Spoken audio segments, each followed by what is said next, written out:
And welcome to another episode of Father Mahoney's House of Horrors. I am your illustrious host, Father Mahoney Cochran. Today, I am joined right now by my producer, Aaron Poe. We will have another guest joining us shortly. But how you doing, Mr. Poe? I'm doing fantastic, Father. How are you doing today? I'm doing swell, thank you.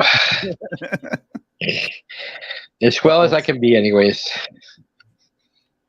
Yeah, I'm texting him right now. He's having some issues with the StreamYard thing, so we'll try to get that corrected real quick. Yeah, I probably should have asked him if he's ever done StreamYard before, because I know for someone that's new, like when I used StreamYard for the first time, I had some issues figuring out what button to hit, or like, should I keep my microphone on or shut it off? So, but we'll figure it out. We'll figure it out. That's what he's saying. It says they blocked my mic and camera. How do you fix that? I think it goes back when you click the link. Did he ever get to the stage where it says to sign in with the name you want to use? I don't know, but anyway, I'll be working with him. We'll get this done. All right. We'll get it done. Yeah. We'll get it done. God damn it! Well, I guess as we try to fill some time, we can talk about some movies that we've seen recently. So, what have you seen recently, Mr. Poe? I went to the movies with my wife and my oldest son. We went and visited him for his birthday, and he wanted to see Evil Dead Rise. I'm like, so did I. So that's what we went and saw, and I really enjoyed it. It was not bad. It was not a bad addition to the Evil Dead franchise, in my opinion. No, I agree with you. I went in with kind of lower expectations just because I'm such a Bruce Campbell mark that I was like, I knew that he wasn't going to be in this, so I was like, it's probably going to be okay. They might have some cool effects or cool jump scares, but I didn't go in with like these high expectations. So, like you, I really enjoyed it. I thought it was a great addition to the franchise, and I even said, I'm going to sound blasphemy here, but I think it might be my new favorite Evil Dead movie. Yeah, that's I remember texting you and I was like, I agree with that statement because it was its own thing, Yeah. I thought it was very well done. There's some people that hated on it. Of course, there's going to be haters, but I enjoyed the story aspect of it, and kind of the beginning kind of throws you for a loop. You're like, what in the hell's going on? And then it goes into the actual, like, a couple days before. And sorry if I ruined it for anybody, but I mean, it sets you up like that. You're like, what? And then you get to see the story, which was a good story and lots of blood in this one. Yeah, I'll just say that right now. If you don't want spoilers, people, just like come back in like five minutes, because I was like you. That beginning threw me for a loop, and I was like, wow, is this like the end of the movie? Because it looks like the end, and then it tells you how they got to that point. And yeah, I thought I think one of my favorite parts was the callbacks, like. They had a bunch of callbacks that, paid homage to the original franchise, obviously, and I think that was, like I said, with the Bruce Campbell effect. I was like, how good this could be, and man, it blew my expectations away. It really did. Yeah, and I mean, and I think that was a lot of people's gripe is like, there's no Bruce Campbell in it, and it's like, yeah, but. He wasn't in the Evil Dead remake either, and that was actually pretty good. Yeah, I actually liked that. I enjoyed that one too. I don't think it was one of my favorites, but once again, that was another one I went in with low expectations. So it was its own entity, and I think it paid good respect to the original franchise, just like this one did. No, I totally agree with that. But I think everybody expected maybe like like at the end, Bruce Campbell would come to save the day. Like maybe they were hiding it from us, but yeah. I'm kind of glad they didn't, because that would have ruined it for me. Yes. Really would have. I mean, I would have been like, "Oh, come on, this is cheesy, cheesy, cheesy." Yeah, So, that's what like the same thing it would have been like if a Scream 6, if like Sidney Prescott all of a sudden came out the end of Scream 6, I was like, okay, I hate this movie now. But we could but jump that's the shark on this one. yeah, exactly. But Scream 6 is another one I got to see recently, and I was actually pleasantly surprised. Because a lot of the Screams are like the paint by numbers. You have the certain setups, the certain jump scares. A little bit like every movie became like almost the same for me. This one was like completely a different direction. I like the fact that Ghostface is out in the open a lot. And like the scene in the subway, I think was one of my favorite scenes because here is a guy who's killing people, but obviously this is New York City, so killing is no. I mean, everybody kills in New York, so. But I mean, the scene where like they get separated, I was like, you're on the edge of your seat for both of those. I don't know if you've seen it, but like you follow one pack of kids, and then the other pack of kids are still on the train, and someone's getting killed, but you don't know who it is. And I thought that was great because they didn't just focus on one person. Like usually Ghostface focuses on one person, and this one he was kind of all over the place. And I thought the reveal was great on who the killers were. I think it really, unlike some of the other ones, because like I knew Billy Loomis in the first one. I knew Billy Loomis was the killer all along. Like it was pretty plain. Like it was shoved in your face that there's something off about this guy. But this one, I think they held it good, and they really trick you at the end of who the killer is. See, and I still need to watch those. I need to watch the last one and the newer one. Well, that's why I didn't want to give you spoilers on that one because I had a feeling you hadn't seen that one yet. So no, I kind of. Yeah. I've been busy with other stuff. Work has been driving me nuts, and getting different things together for not only my show but everybody else's show. And whenever we sit down, my wife always has notes to do for her work, and we don't really get to watch anything. Like concentrate on the screen. So hopefully we change that this weekend, and we'll watch both the newer Screams 5 and 6, and I'll be able to comment on those. But that's the newest thing I've seen though is the Evil Dead Rise, and that's pretty much it. I wanted to see the Pope's Exorcist too, and you said actually I saw your little mini review on your channel, on this channel. It I tell you that was really good and really bloody. Like there's a lot of scenes when you're thinking like someone from Terrifier was involved in this because but this one is a lot different from obviously the original Exorcist, but it has some similar scenes where you can kind of see them paying homage. The original movie had the original Exorcist had the spider walk scene that was inserted, and everybody's creeped out by that one. But this one has a scene that will double that scene. It creeps you the fuck out. So help me with this, and you probably already mentioned it and already said it, but does this tie into the Exorcist franchise, or is this like its own? No, it's its own movie. Its own movie.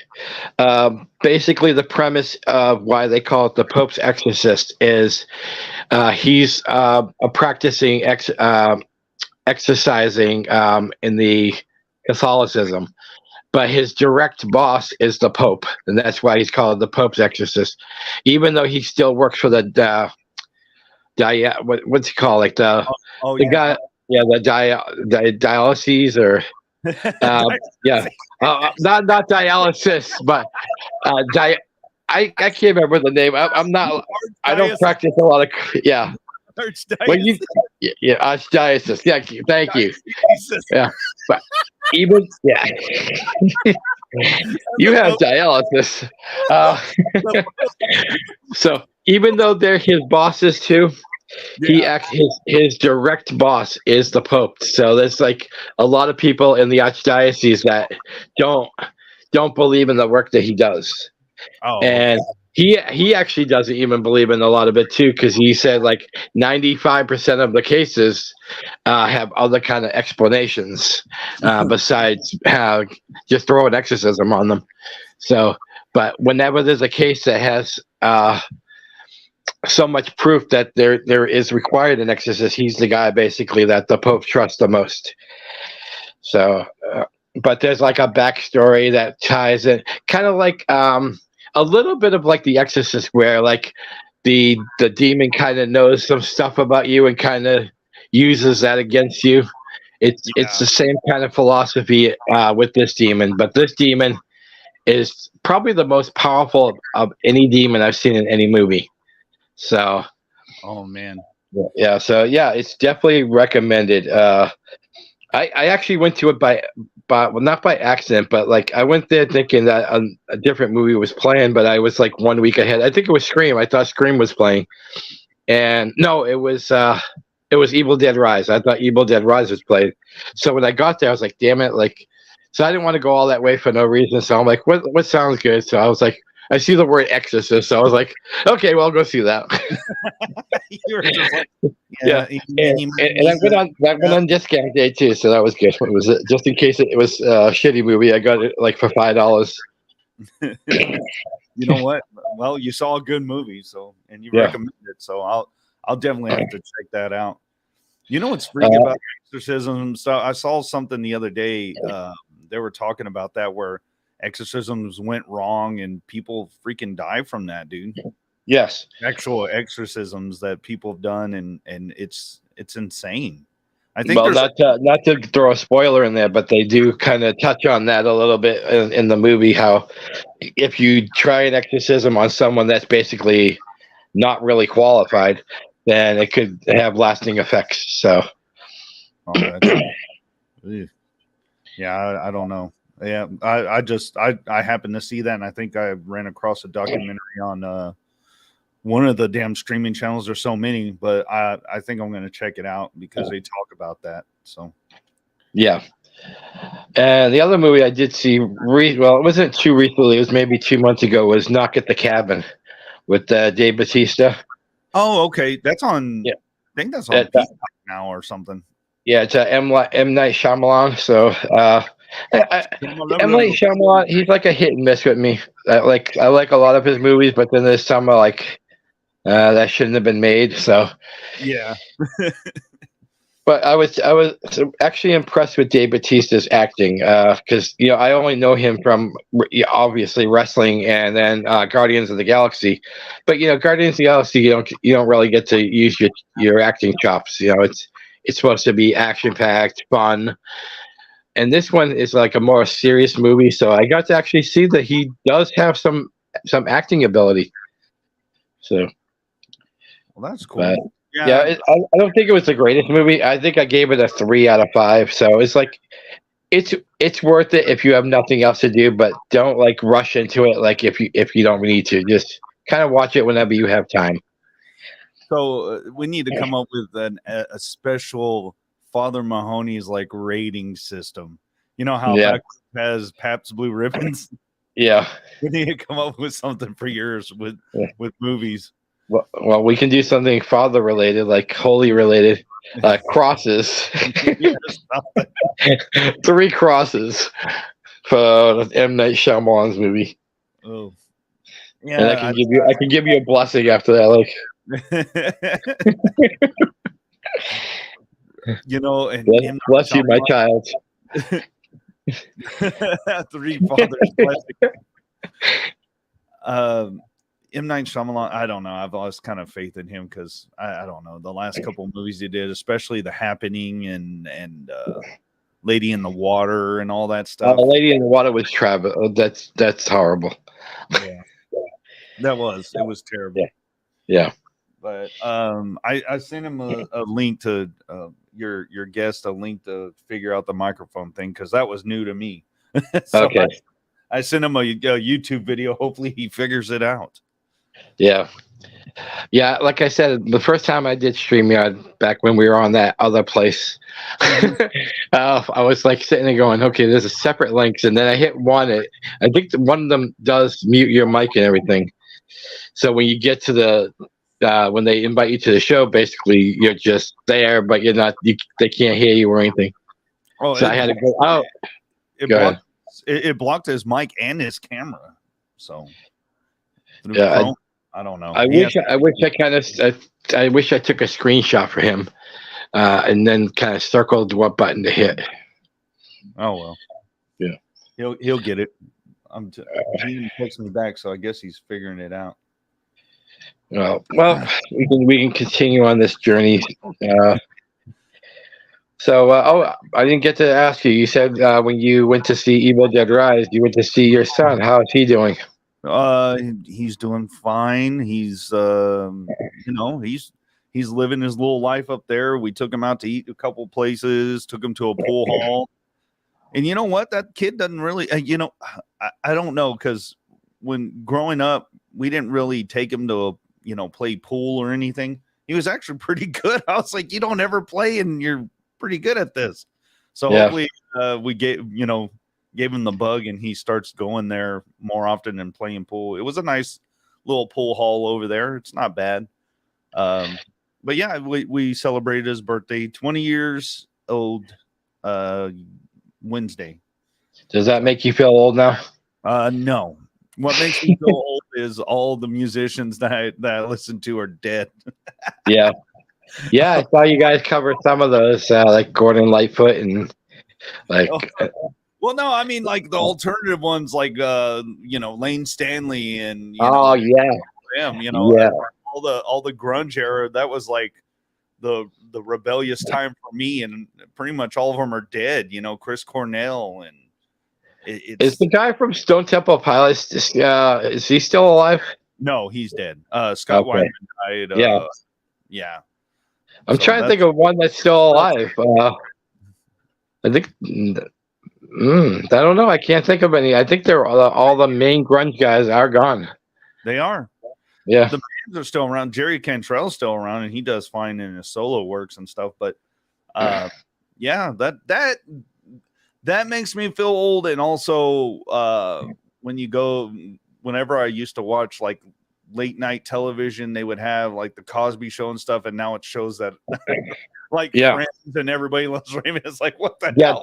That makes me feel old when I turn on classic TV and they're showing Cheers.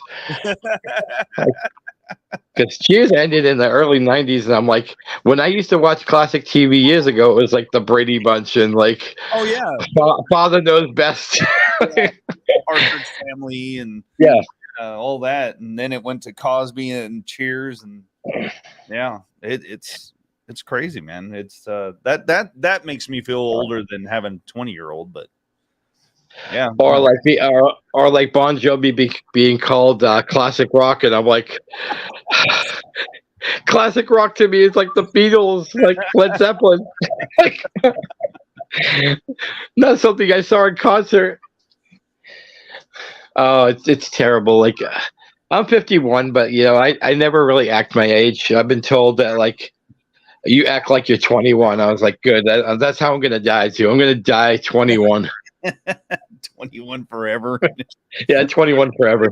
But I'm not one of those people that like say, it's my birthday. I'll actually say I'm 51 or 52 when it comes. But I'm not one of those people that says, I'm celebrating my 29th birthday again. Oh my God. Yeah. Sad state of affairs, but we're still here. And you know what? You're as old as you feel, and you're right. That's Yep. I refuse to age. And it's I don't go by numbers. Everybody goes by, well, you're 51, you should act 51. Like, what does 51 mean? Like, how do you act 51? Like, you should act how you want to act. That's the important thing. It's true. And you look great for your age, man.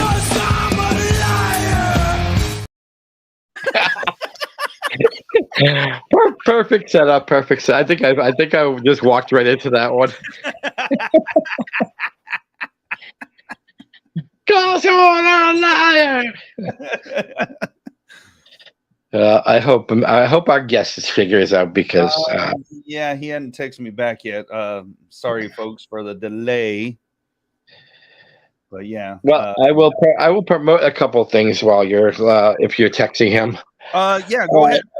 Go ahead, promote So, Backwoods Horror Movie Podcast will be back on Monday, I believe, and I think they're reviewing Ticks and refresh my memory there. Ticks and he texted. Tony, are you in the audience? No, he isn't. Damn it! I know. Oh, I know Ticks. I know Ticks is there, but the burning. The burning. Yes. Okay. Yeah. So tune into that show Monday. I think they usually start at is it 8:30? Yeah. No, 7:30 Central. 7. Yeah. Hey, that's 8:30 my time, folks. So we got a. Do we have a newer duels coming up? All we have is Near Do Well's morning show. The Morning Brew will be this Sunday morning. Is that going to be on just YouTube, or is it going to be just on Rumble? It'll be it'll go to YouTube. It'll go to our Facebook group. Rumble, I'm still trying to figure out the kinks on that. I think they're doing an update to where it'll be easier to use StreamYard, where you could go live on Rumble. So, okay. Yeah. That's cool. Oh, cool. He said he got it. All right. Hopefully. And I'll just promote one more thing while he's coming in is since we're talking Halloween 3 today, I have a Facebook group called Halloween 3 Season of the Witch. And, we talk everything that Connell Cochran. We talk about Dan Chalice and his infatuation for that lusty Ellie. So come on over, join us, and make sure that you wear your masks for the big giveaway. There you go. Your guest is here, sir. So okay. I'm going to duck out and I'll let him in. Okay. Hey, you figured it out. Yeah, I got it in there. Have you done the StreamYard before? No, it's my first time. Yeah, I was just telling Aaron before you came on. I was like, man, I should have screenshotted it because I had trouble the first time I did StreamYard too, and I kept clicking the link that you were clicking that mutes your audio and your video. So I was like, damn it, I should have thought about that before because not everybody's done this before, the StreamYard. But everybody, this is my guest today. Jonathan Orr, but in the community, we know him as Johnny Gore.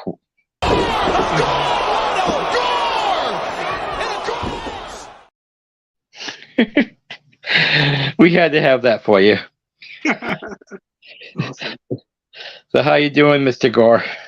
Real good, man. Good.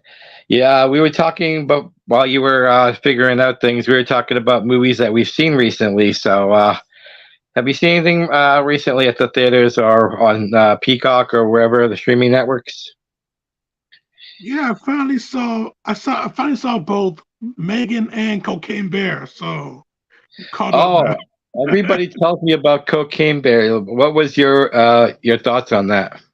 That movie is stupid as hell, but it's fun. That's what everybody tells me. And now we have all these little offsprings. Everybody's coming out with their version of the Cocaine Bear. So it's like it's going to be one of those things that's going to go on for a couple of years, kind of like the Amityville thing. Everybody was making Amityville this, Amityville toilet, Amityville bathroom. It's like.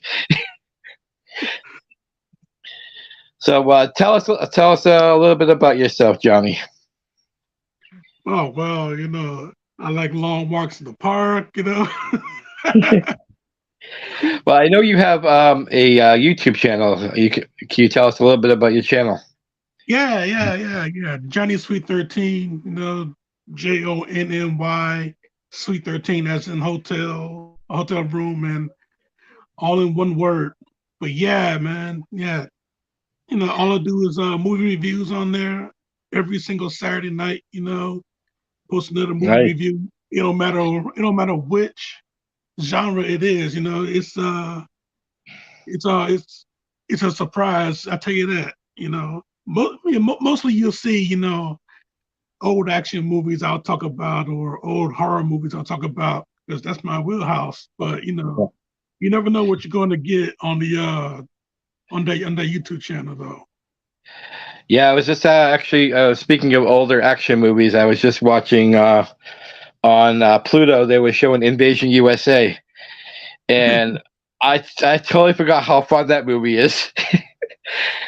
I'm a big Chuck Norris. I'm a big Chuck Norris mark. So I was just like, I was remembering a couple of years ago when they had all the memes coming out about like Chuck Norris this and Chuck Norris that. Like the Bears would run away from him because he's Chuck Norris. So you a Chuck Norris guy? Before the internet, yeah. Yeah. Yeah, I saw some of the old movies, Mission Action, Delta Force, Silent Rage, Then I saw that movie Sidekicks he did with Jonathan Brandis. But yes. But since the internet, everybody that saw an episode of Walker Texas Ranger now they think they know everything about Chuck Norris. But I agree with that. I thought in the beginning it was a good idea, but it just became like basically a run of the mill for me. Like every episode kind of like was the same, and I like a little variety, and I was hoping that they would bring some like horror aspects like Silent Rage. I love that movie. Silent Rage was kind of like a different angle for him, and I thought it worked because then he came back to it years later with The Hero and the Terror, and I thought that was a good movie. So I was like, maybe Chuck should have stuck a little bit of horror too, because he pulled it off really well. Yeah, he got this old movie called Hellbound, and that was pretty freaky. Yeah, that was a great movie. So our viewers, if we have any viewers, I don't know, Mr. Producer, has anybody commented yet? But for people who don't know, me and Johnny kind of go back a little way, back to the good old Banana Laser days. And Mr. Producer, if you would play that video, if you would. Are you talking about the song? Yes, the song. Damn it, I didn't put it in the studio. My bad. You can look it up on YouTube. Oh, okay. You know what? Let me do that real quick. Okay. Let me look that up. All right. Yeah, because I was going to tell you a couple of the podcasters on our network are old Banana Laser listeners too. We have Cody Robinson, who has a show, and we have Travis Christian. So a little bit of old school. We talk a lot about Banana Laser and Skeleton Crew, like when we get together. So we're trying to get Dave Z to come on and Alex, because I think that would be great with Alex, Dave Z, and Father Mahoney all on the same show. Yeah, man, that would be epic. Yeah, that would be epic. Yeah.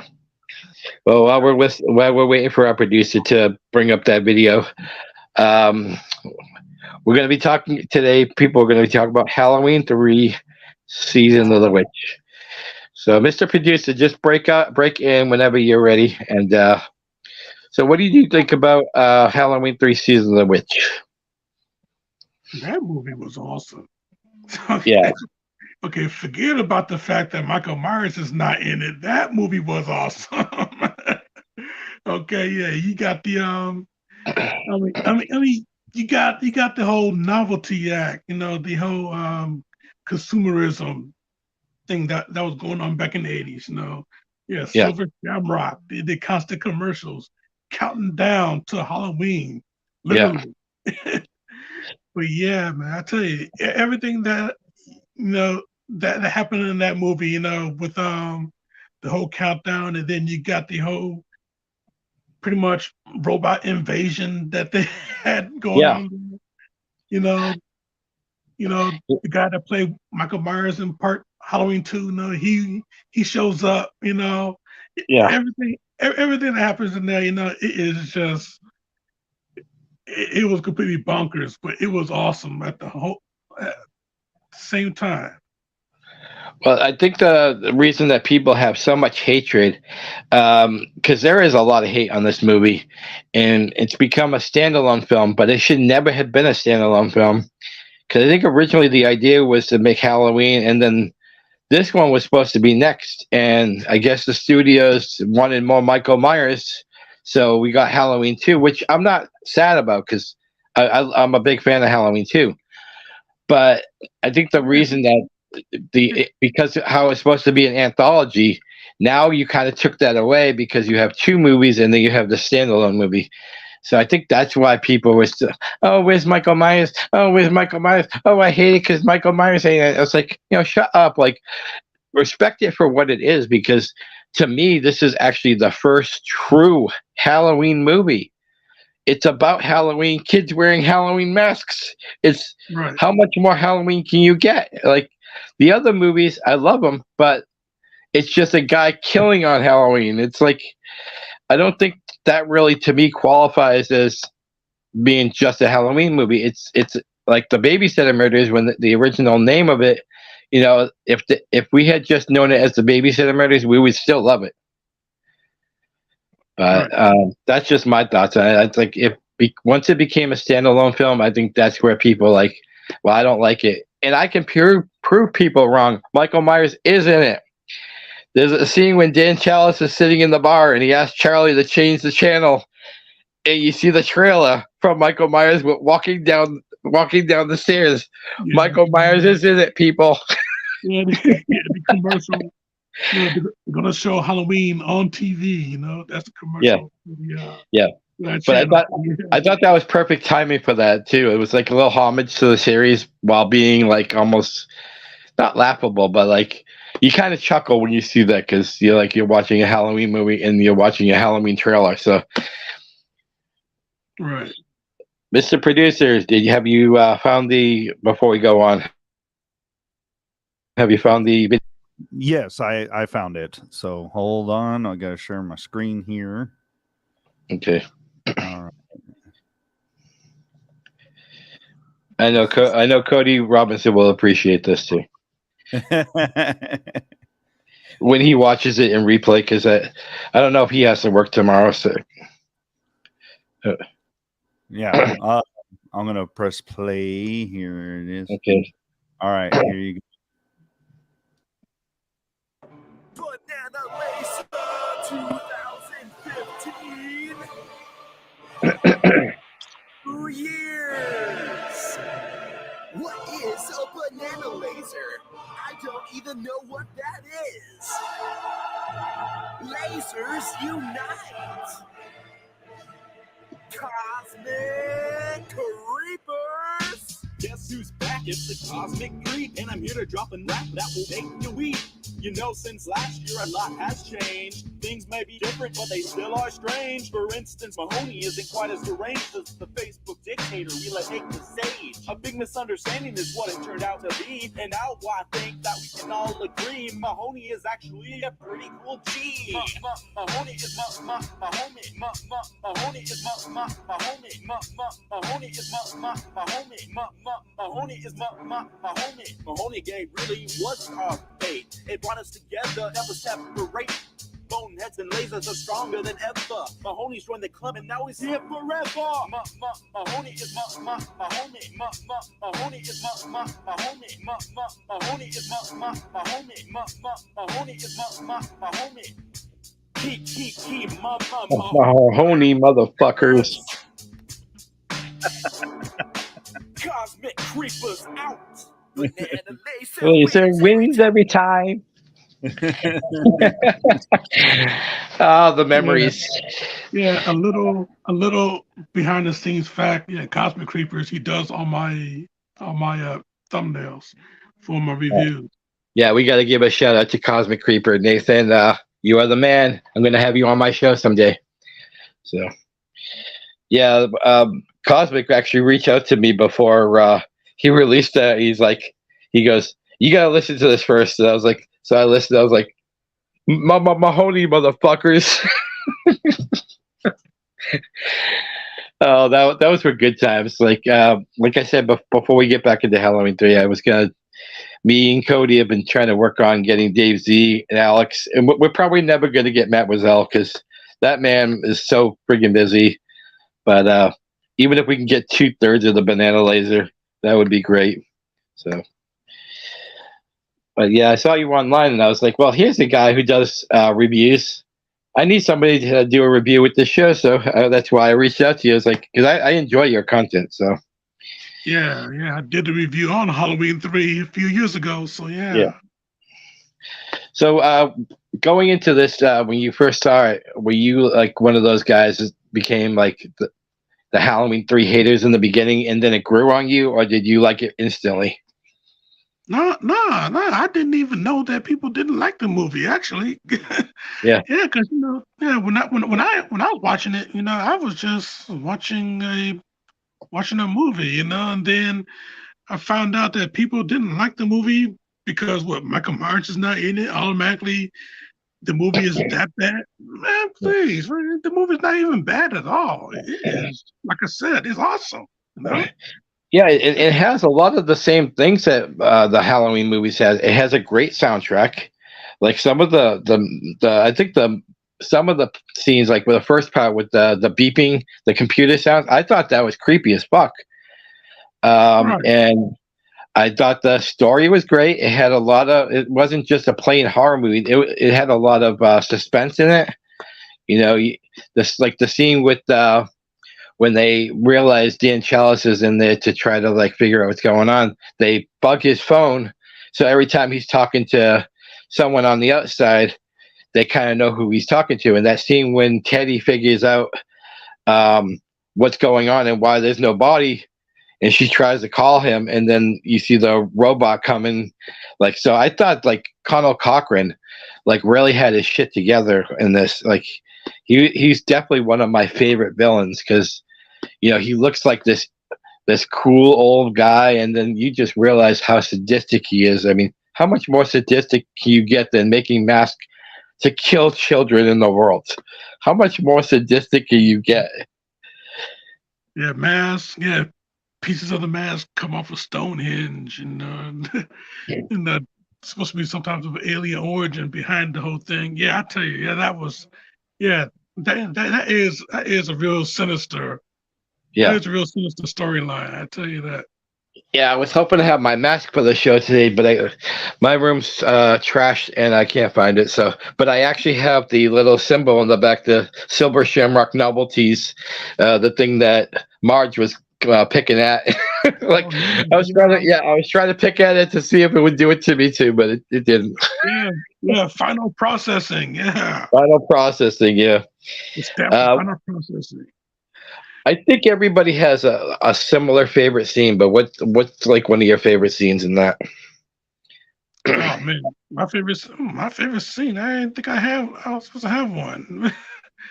Well, I mean, some people do, and some people just like everything as a whole. But to me, my favorite scene is the scene when Buddy and his family are waiting for the debut of supposedly the new promotion, and with the kid, the little Buddy's wearing the mask, and all of a sudden you notice something's wrong with little Buddy, and like I thought that to me that's sadistic. Like he knew the kid would put his mask on. He knew the kid would be there watching the screen, watch the magic pumpkin, and all of a sudden you see like snakes and shit and like spiders. And like, what the fuck? Like this is how he's gonna kill all the people in the world.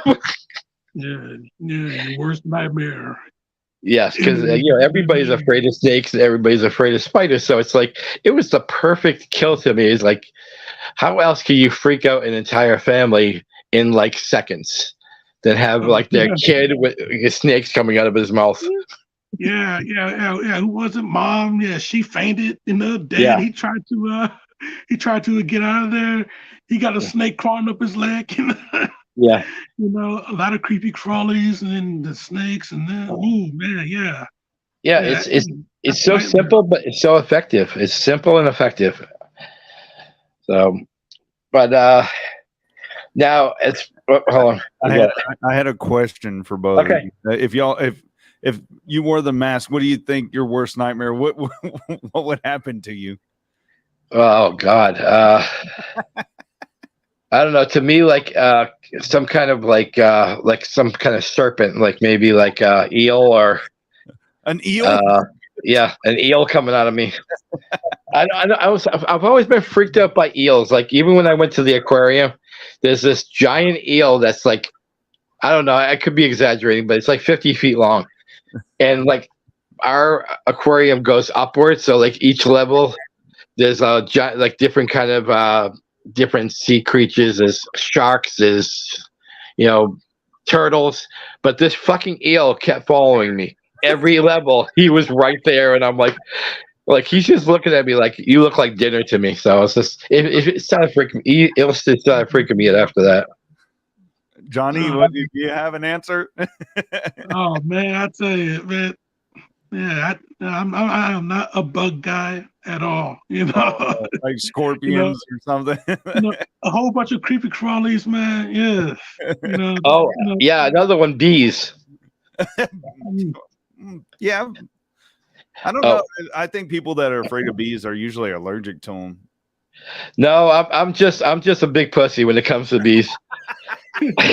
But well, I have a short story. Why is me and my buddies used to hang out at this old firehouse that was closed now. It was behind the current firehouse, and so we would go up there. That it's all boards that are like barely holding on. You could fall through at any moment.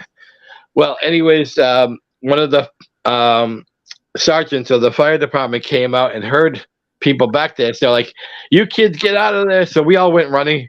My first two friends picked the right exit. I picked the wrong one and I jumped into a bee's nest. Oh shit. So yeah. So that's where my fear comes from, because I had like 12 dead bees hanging from me when I got home. So now, like, if I see a bee, I scream like a little bitch. Like literally, I have a girl voice when I'm like, get away from me! Oh, no. Like they're like, Rob, that's a queen bee. The queen bee doesn't sting you. Like, okay, you're like, I don't care. Yeah, I don't care. It's a bee. All bees are bad to me. Yellow jackets are assholes too. So that was a random question, but thanks, Mr. Producer. I don't even know where I was going with the story now, with the Halloween 3. Oh, so now the ending has a little controversy to me, anyways. I don't know about you. Not the screaming scene where he's trying to get the channels off. The scene when Ellie all of a sudden is now a robot. She doesn't let on any signs of when he gets her out of the room, and all the he's trying to destroy the factory. You see no signs of any kind of robotic. So do you think that was really Ellie, or was it a robot that looked like Ellie? Because a lot of people think it was just a robot. It wasn't, because if you think about it, she never really said a word when she got saved from the room. Yeah, they killed her and they replaced her. That was their plan. Yeah. Yeah. That was their plan. Yeah. Ellie is dead and she's now a robot. Yeah. Yeah. Yeah, because that's what I was saying. It's like when I first saw it, I'm thinking like, how do you create a robot out of a human? Like, you can't just dissect their whole body and put robotic parts to replace it. Like, I mean, if you could, then he would make billions of dollars. But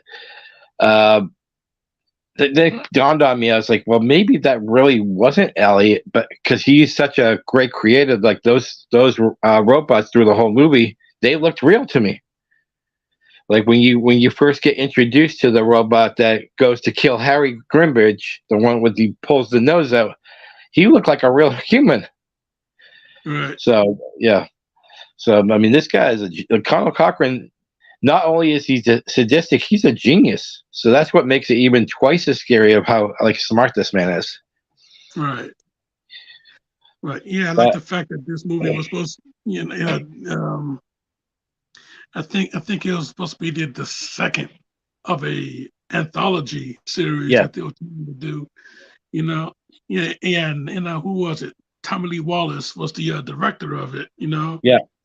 And I think if they would have progressed with the whole anthology, Nick Castle would have done the directing of the third one, because it seems like all of Carpenter's friends is getting in on it. Deborah, she's the producer. Yeah. Carpenter was producing this one, and he put the music in. And then he got his boy Tommy Lee Wallace. And then if they would have had a third one, I bet Nick Castle would have done it. The third Yeah, one. I don't think this movie would have got such hate either if they had just done the anthology, because now you're not really used to a Michael Myers like you became. But I think you were right. I think Nick Castle probably would have stepped up and sorry, and directed the third one, because, like you said, originally it was supposed to be an anthology, so there wouldn't. I don't think there would be any kind of hate, and that's what happened with Friday the 13th. When they did part 5 was kind of like jumping the shark a little bit, and then part 9, Jason Goes to Hell. People like you go in there expecting to see Jason the whole movie. You see what 15 minutes of him. It's so.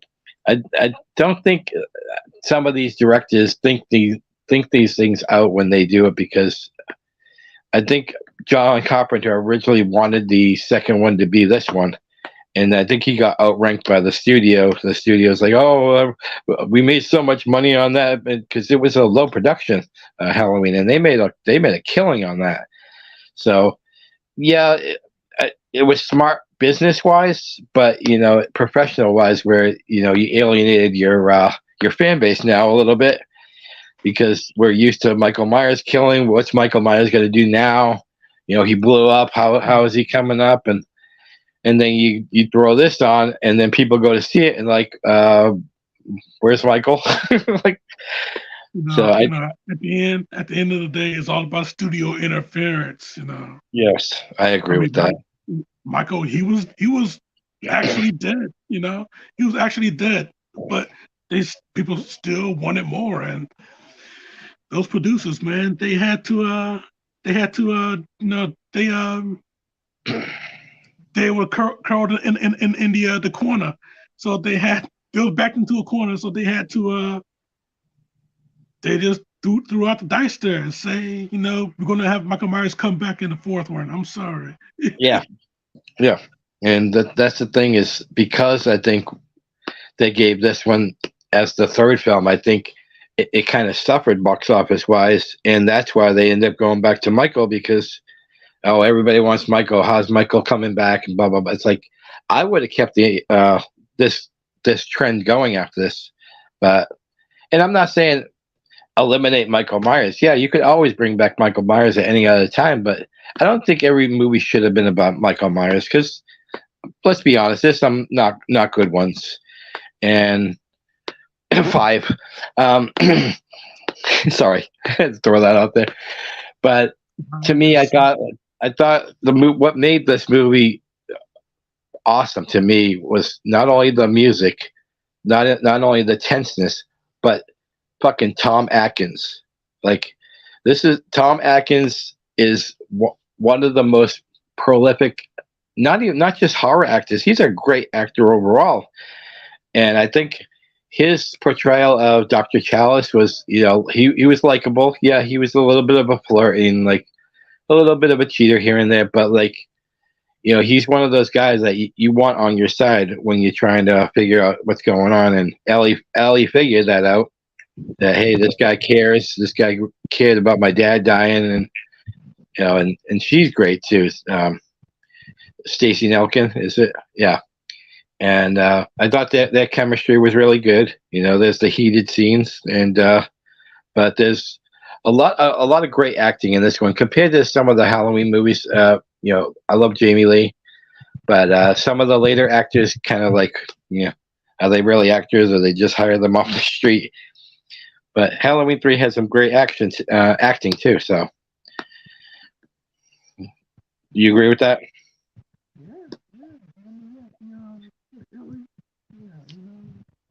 Yeah, I think your mic's going out a little bit. There you go. Ellie, yeah, Ellie, Ellie, Major Hottie, and then you got Atkins, the Yeah, legendary Tom Atkins, even at that time he was legendary, the thing that the movies that he was in, man, I tell you, yeah, you can't go wrong with a Tom Atkins performance, exactly, exactly. And even so, like Dan O'Halloran, uh, perfect to play that role, Colonel Cochran. And I thought they paid a little homage to the original Halloween by having Nancy Keys play Linda Chalice. I thought that was like a little clever move there to kind of throw the Halloween feel in there. Right. Yeah.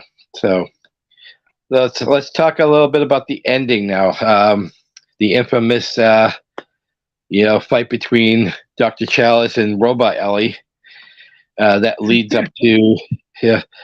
I thought that was a great scene because at that time, of course, we said earlier we thought she was still human, and then all of a sudden, I don't know if like there was a button that was programmed because she just did like a complete 160, like a 180 there, from looking like she cared about what's going on. All of a sudden now she has the robotic moves. I thought that was a little, clever scene because it was timed perfectly. Yeah, But, yeah. yeah, they're trying to stop, all the channels from going off, and time is of the essence. And all of a sudden, here comes Ellie, robot turning into Robot Ellie. So Yeah, I tell you, yeah. The scene where he tried to get all the channels to stop playing the commercials. Yeah, it's a good thing that it was only what 4 or 5 local channels. You can yeah. get at that time. I mean, yeah, try doing that shit today. Oh yeah, I know, because they're streaming everywhere right now. Is that's Yeah. the scary thing is if something like this like really happened these days, we're Yeah, all fucked. We're all fucked. Silver Shamrock, a global company. Yeah. Okay. And you trying to get this one commercial. It ain't happening. Yeah. It ain't happening. Not Oh yeah, because they you would might have a get website. one. They would have a website now. That's right. Oh boy, yeah, the countdown on the website. Oh, the Yeah. countdown on the website, the countdown on their Twitter feed, man. The countdown, Yeah. countdown is everywhere. You're not going to escape it. The world has ended because of this company. This Mr. company, these Producer, mass processing. Mr. Producer, they're gonna have a countdown on YouTube soon, so we're all in trouble. Oh, They're gonna what? Have a countdown on YouTube? Yeah.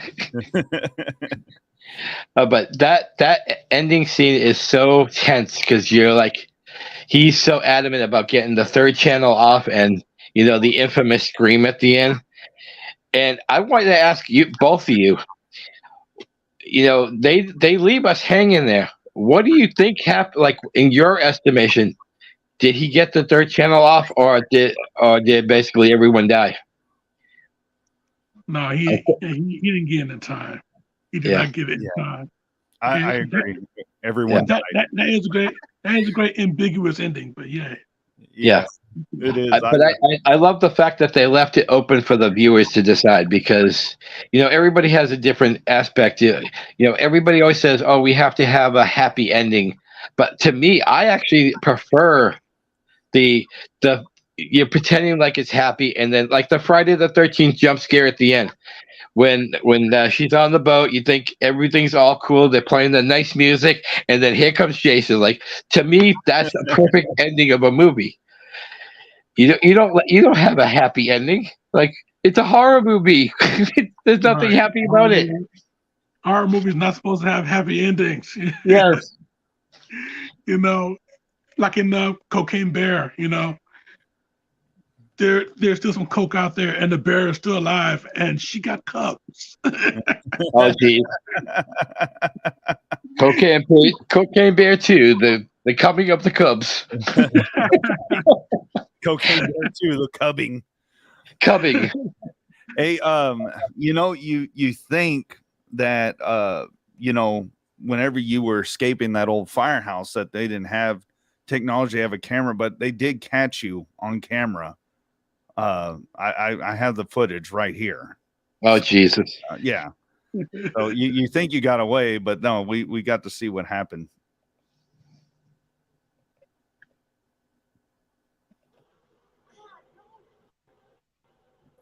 Oh, summer bees. Your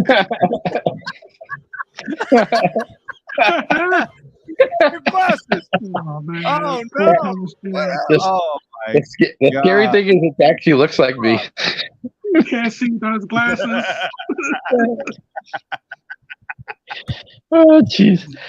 Hey, Mr. Poe, while I have you on here, do you have that last picture I sent you of the factory?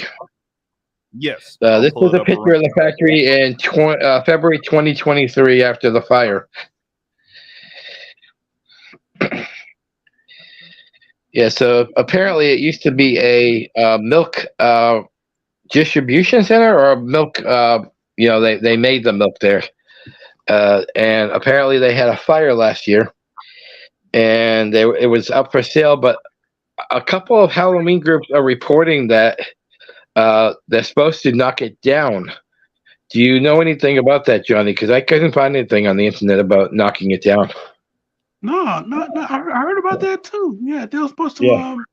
Yeah, I think it was sold. It was going to be scheduled for demolition, something like that. But yeah. Yeah.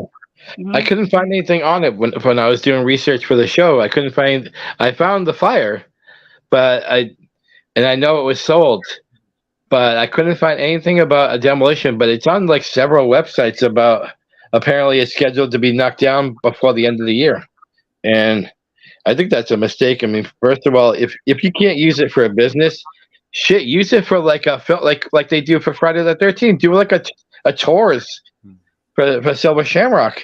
You know how many people would go there and say, Yeah. "Can I go to the final processing room?" Yeah, they could do that. Yeah, they could do that. Use like a museum. Yeah, This is the actual landmark of Halloween 3. yeah. I mean, I think that would bring in a bunch of horror fans. I think they can make a killing off of that, even if they can't use it as a business, but just keep it active, like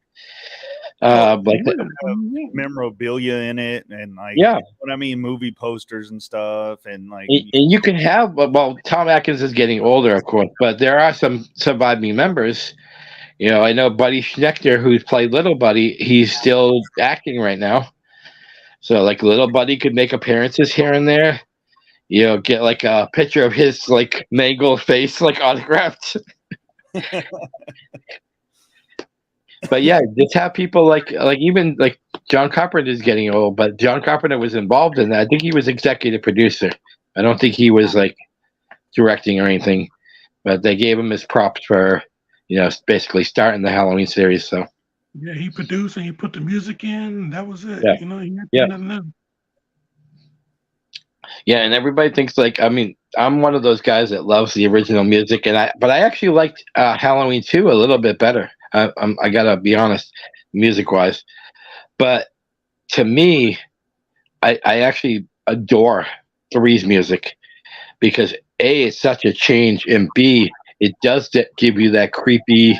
The other one was more of like a signal that Michael's around, like, but this one was like it just gave you like this eeriness feeling about like what's going to happen next. Something's going to happen, but you're not sure what's going to happen. And I thought that played like another character to me. It was like another person, but being just music, if that makes sense. Yeah, I'll tell you. Yeah. Even in the opening, the whole opening credit sequence. You see it looks like a '80s video game. Yes. Yeah. Yeah, I thought it kept up with the times because back then video games were kind of in its infancy still. I think you just had Atari at the time and maybe Coleco, but yeah, I could definitely see that was influenced from a video game, how they did that with the digital pumpkin and. Oh yeah. But yeah, but the beeping sounds were like the creepy part. Like those were that was well done. That whole sequence. And yes, it was a total transform from the original music, but I think it was just as effective. What do you think? What do you think, Mr. Poe? You agree with that? Oh yeah, no, I totally agree with everything you said on that aspect of it. And I was one of the haters, back when I started getting into horror movies and watching Halloween, and then and I was like, what the hell is this? But as I got older, I appreciate it for what it is. And then knowing the backstory of it, and it's been talked to death, the backstory of it. But I always do wonder what if, you know what I mean? If he got to do the Halloween series like he wanted to, how much more cool movies we would have had. So yeah, I agree totally with that statement. It is what it is. Yeah. And like I said, I don't wish Michael Myers was never invented, but I think he got way too much because we look at the Halloween series now, and there's no timeline anymore. You have the first, you have the first two, you have the 4, 5, and 6, and then once they made H2O, it became 1, 2, and H2O, and then you have the Rob Zombie offsprings. Then you have Jamie Lee Curtis coming back and killing 2 and making it 1. And there's way too much to. And then of course you have the standalone movie, which it shouldn't have been a standalone movie of Halloween 3. So it's like, if you're introducing someone who's never seen the series before, you kind of have to walk them through the different timelines, because if you did it in order, people are like, what the fuck? Like, this is all over the place. Yeah, 100% convoluted. Yeah. Like how they do like the Star Wars series, a lot of people are like, oh, I want to do 1, 2, 3, 4, 5, 6, 8. No, you do it in the order that it was done. You do 4, 5, 6, 1, 2, 3, 7, 8, 9. But see, it's easy to do that. Yeah, it's easy to do something like that. But Halloween has so many different offsprings. There's no logical way of doing it. Yeah, the only other movie I can think of in that whole franchise, like you said, part 3 was hated on quite a bit until, I guess, I don't know, 5 years back when people started coming around. But the one people despise, and I don't know why, is Resurrection. And I like the idea of Resurrection. I think they just didn't like it for some reason. I don't know. Him living in a house and people giving it shit because Busta Rhymes is in it. I'm like, what's wrong with that? I mean, it was a cool movie. I thought it was good. Here's my take on Resurrection. Is Resurrection, it was kind of playing to the times, because that's when reality shows were like at its peak. Yeah. So you have Michael Myers in a reality show, basically, and I think that's what the hate is. It's not the fact that it's a bad movie. It's not a bad movie. I thought some of the scare scenes were really good. I thought I think they had good intentions, but I think there was some parts that looked a little contrived, and I think people just hate on it because of the reality aspect. Do you think they hated on it too? Because doesn't Jamie Lee Curtis die in the beginning? Yeah. Well, I mean, she didn't even want to be in it originally. Yeah. In fact, I don't think she actually wanted to be in Halloween 2 either, because I've heard a lot of people say that she underacts a little bit in Halloween 2. I don't agree with that, but some people, I thought like the scenes when, well, that wore that horrible wig that she had to wear the whole time. But yeah, I think people hated on it because Jamie Lee died, and I think when she revised Halloween, I think that's the reason she cut everything else out. But she should have still kept 2 in there. And like 2 to me is the best of the series. I don't know about anyone else, but I thought I loved the hospital setting. Yeah, I love the pace of the movie. I love the fact that like around any corner, Michael could be there, because in her home, she knows where the hiding places are. She's in a hospital. Like, there really is no hiding places. Like, everything is pretty much wide open. The doors stay open.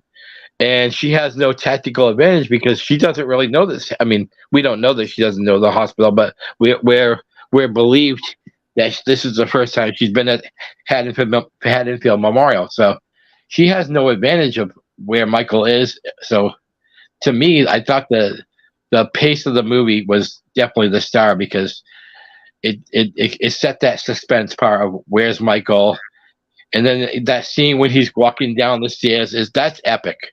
Like I used to play that all the time when I was a kid. Just him walking down the stairs. You don't even see his face; you just see the footsteps. And the scene when she's trying to close the elevator is another great tense scene. Like you know, she keeps hitting the door, and it's one of those doors that like take forever to open and forever to close. And I thought they played that great.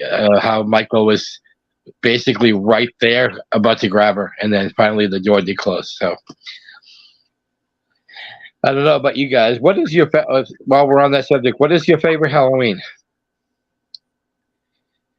Well, mine. Is it? I mean, you know, the first one, of course, is awesome. I'm trying to think. There's so many of them, but yeah, the first one, I don't know. It just holds a special place in my heart, and I watch it every Halloween. You know, the very first one. Yeah. Well, I said the second one was my favorite one. I meant to say it's my favorite Michael Myers Halloween. Oh, Halloween 3 is my favorite. Okay. I got you. Yeah. What about you, Johnny? What's your favorite Halloween movie? My favorite horror movie of all time is Halloween. 78 Okay. Halloween, Carpenter Halloween, the real Halloween. Yeah. My favorite of all time. So there you have it right there. Yep. Well, I always love that ending line with the boogeyman. It's like, what's the boogeyman? As a matter of fact, that was. I also enjoyed Curse. So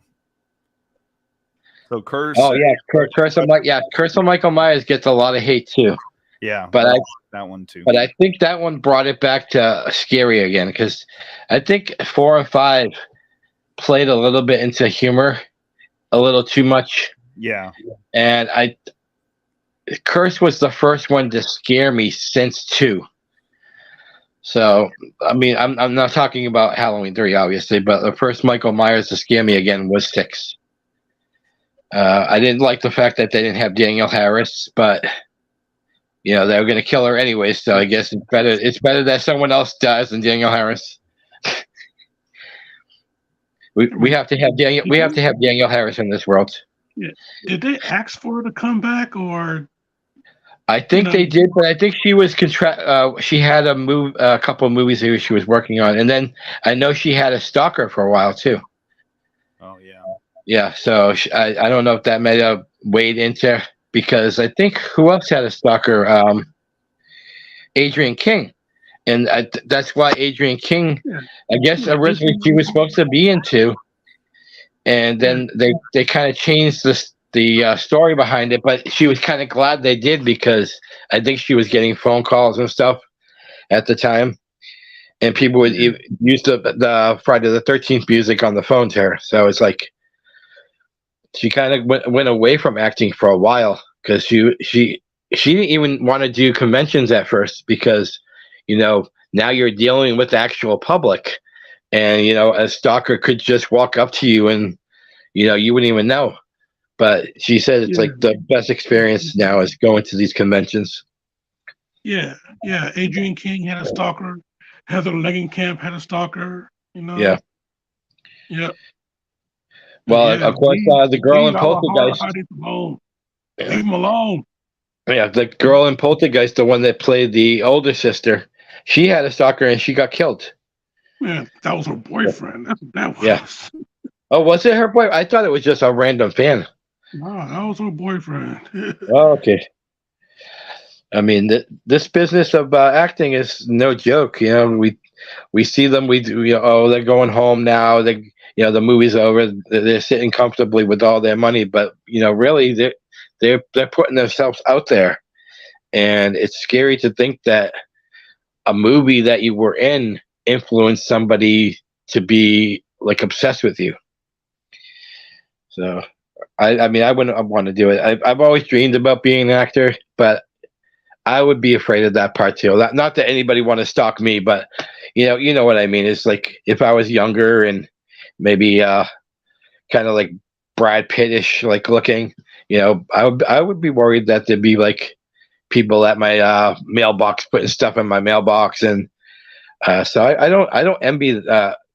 A lot of people say, "Oh, they have everything," but yeah, but they also put themselves out there for like being obsessed by weird fans. So Yeah, yeah. yeah, yeah. This whole industry, man, it ain't no joke, man.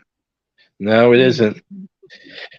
So Yeah. now we come to the point of the show where we're going to do a little promoting. So, Mr. Producer, if you want to come in, Johnny, tell us about your YouTube channel again, and the producer will put it up on the screen for Oh people yeah, to see. yeah. Johnny Sweet 13. That's the name of the YouTube channel. You know, it's not a big channel. Don't have the monetization. Not anymore because YouTube they changed up a lot of shit, and yeah. Yeah, they But did. anyway, Yeah. though, yeah. Movie reviews every single Saturday. You don't know what you're going to get. Even I don't know what I'm going to do. Movie reviews every single Saturday. You know, whether it's a horror review, an action, superhero, whatever it is, I can do it all. I I, saw it. Yeah. yeah, Well, that's cool. That's cool, though. I even did a drama. Okay, I A did a drama. Wow. drama. I talked about what was it? Indecent Proposal. Who did that? Who would do that? I don't know if I could do that. I might do Forrest Gump at some point, but I might even do Forrest. I don't know. so for you, is it like a last minute decision? It'd be like Friday. You're like, what the fuck am I going to do tomorrow? And then like, hey, I'm going to just see this movie. I'm going to do it. Is it like a last second what? thing, or do you have some kind of an idea? You know what? I did that. I did impromptu reviews, but I found out that that is a little bit too on the nose. Impromptu reviews. Even though I had something scheduled for next week, I just saw this movie in theaters, and I got to come back home. I got to talk about this movie right now. Nah, man, don't do that, man. You throw everything off. Even though you said you're going to do Bloodsport next week. Hell, you just talked about Wonder Woman right now. What's the? Yeah. Yeah. Well, you can never go wrong with Van Damme. So, Mr. Producer, you want to plug anything? Yes, sure. I'll promote stuff, but first let's do this one because it's important. And Oh yeah, so this is my sister Donna. She was diagnosed with stage 4 breast cancer, and we're taking up a GoFundMe. And even if there's like, if you share it, there's also a description inside. If you don't want to send money, there's an address to my youngest sister to send any kind of gift cards, maybe, or just a get well card. And I mean, anything's appreciated because it keeps her spirit strong. And we're unsure on like how far along it is. It's stage 4 is obviously the worst, but we don't know if this is terminal and eventually it's going to catch up. I hate to be the downer, but like it's one of those fights that everyone can relate to because a lot of our families have people in our families who are fighting cancer. And so if you guys can do anything, I would be totally in depth with you. And thank you for listening there. That's a hard topic to talk about. it sure is. But yeah, it's scrolling at the bottom. So go check it out and give if you can. If you can't, share. So yeah, sharing is caring. So a couple of things we'll do for our friends of the shows that are on, the Dognut Media umbrella. We got Jackwagon Express, Troy Elke, funny individual. Check out his TikTok, the Walking Dad joke. But yes, Jackwagon Express podcast. Check it out on Spotify, and I believe it's also on iTunes, or now it's Apple. We also got the The boys, the Backwoods Boys, are coming back on Monday. Cody Robinson and Travis Christian. They're coming back on Monday. We're gonna have a live show. Be sure to check them out. Get in on that. They're talking about the Burning and Ticks, right? Yes, the Burning and Ticks. It's part of their camp series that they're doing. So check that out. And then also we got our beloved Grandpa's playlist exclusively on Spotify. Check it out. If it's too loud, suck it up. And does awesome. He knows it. He knows his stuff when it comes to albums. And yeah, go check it out. Go give him a listen. It's a fun radio show. And then what else we got? Of course, check out our buddy Morgan Wellborn, Helvira on the Run. I believe it just another streaming platform, or I guess a streaming service to get it on like Tubi and stuff, had just contacted him. So hopefully it'll be streaming soon. But right now, he doesn't have a Indiegogo campaign, but it is coming soon for the next installment of Helvira, which it's a very fun film. It's like a horror comedy, and it's great. And Morgan's awesome, and he always supports us, so we're gonna support him. Yep. And we also got Zombie Rage coming out. Ken Ace Brewer, check it out. It'll debut on B Movie TV, but also you can get your Blu-rays and DVDs after that happens. And of course, B Movie TV, check that out only on Roku.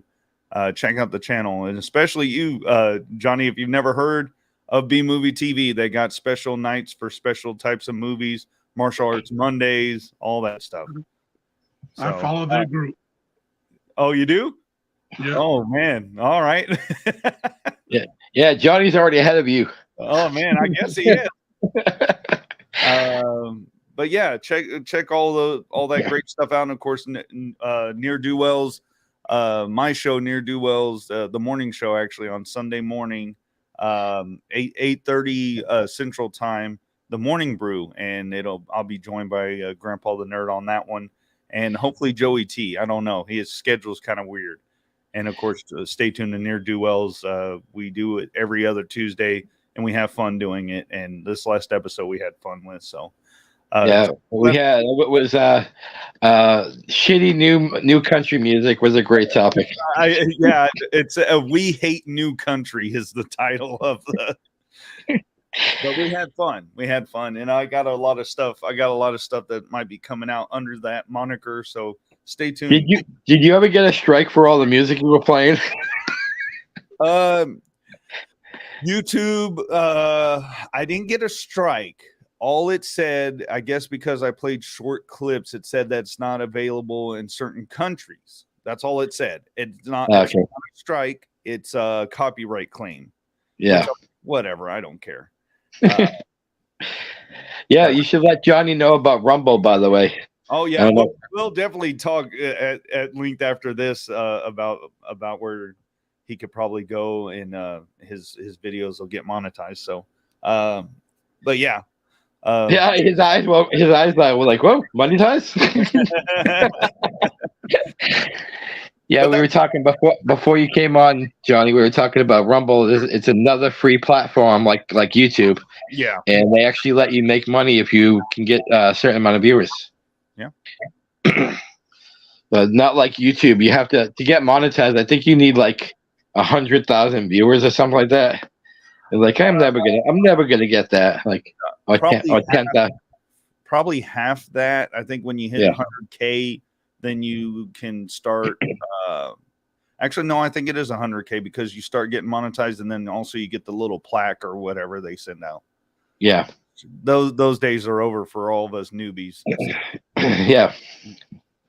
So I want to thank Johnny Gore. If you want to stick around, we usually talk backstage for a little bit.